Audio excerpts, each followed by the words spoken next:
Right, three films that I've come up with are a film that I saw a long while ago called Edward Scissorhands, which is about a teenage boy who's created by some scientist because he never had a family of his own, but he gets to the end of the scientist gets to the end of his life and he hasn't put hands on him, so he just puts like blades as hands, and then he's kept away from the rest of the world, and then manages to get to a village where, because he's so different, people don't know how to react to him. They look at him and see that he's completely different to everybody else and treat him completely differently, and it just shows sort of how people react to difference. And he's just a genuinely really innocent person, but they expect him, because of his looks, to act in a different way.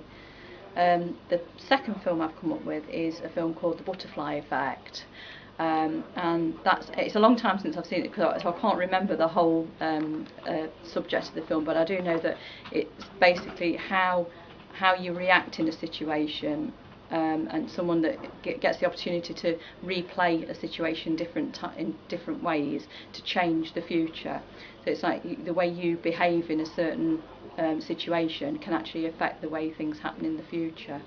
And the third film that I've come up with was one that was fairly recent. It's called a film called Elysium, which is set, obviously fictitious, but it's set in the future, and it's where the Earth has basically been binned, and the only people that live on the Earth are the people who can't afford to live on this lovely place called Elysium. So all the rich live in Elysium, and all the poor are staying on Earth.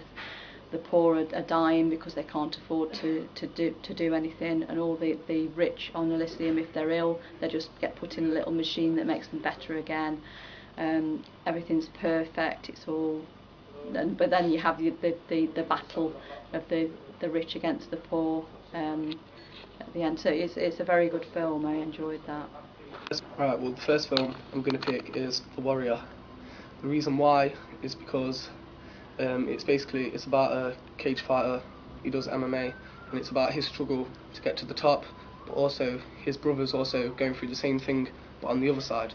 And like, just because I love cage fighting, and there's a lot more like behind the scenes that you don't see, it kind of showed his struggle to get to the top. And I think everyone goes through the struggle in life, like whether it be, I don't know, with me it's music, like with other people it's whatever they want to do. Like, I just think it's like a really good film, just showing that you go through your struggle, you put your work in, you can get it, you can get where you want to be. The second film I chose was Ill Manners, and that's basically it's about a lot of stuff, but it's about a place in London where all this mad stuff's happening. And I just think it resonated with me because as I'm still young myself, and I've been out there on the streets myself, obviously it's hard and it's bad, and I think I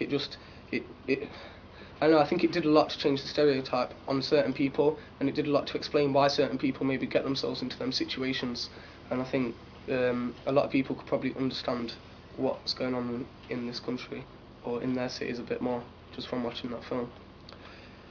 My third film is Human Traffic, and I literally just chose this film because it's a good film, it's a feel-good film, it's just about partying, and I think everybody loves to party, and if you don't, then go party, and I think you'll enjoy it.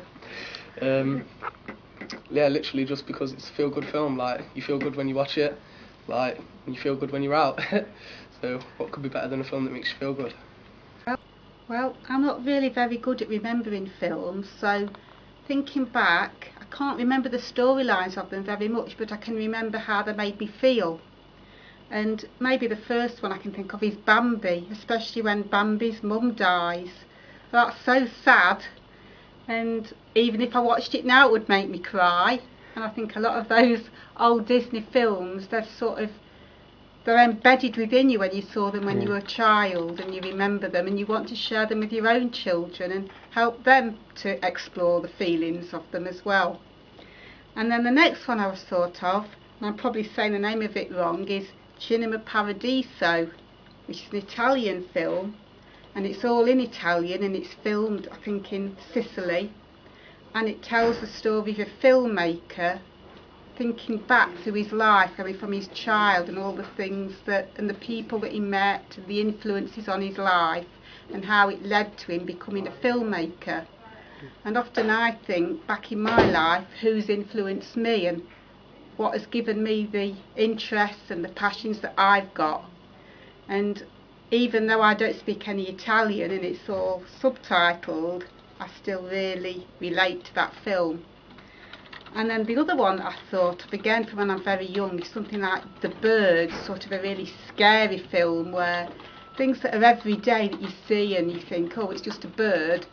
But in that film it had a completely different character, that the birds are sort of vicious and dangerous and scary, and again it makes you see life in a different way, from a different angle.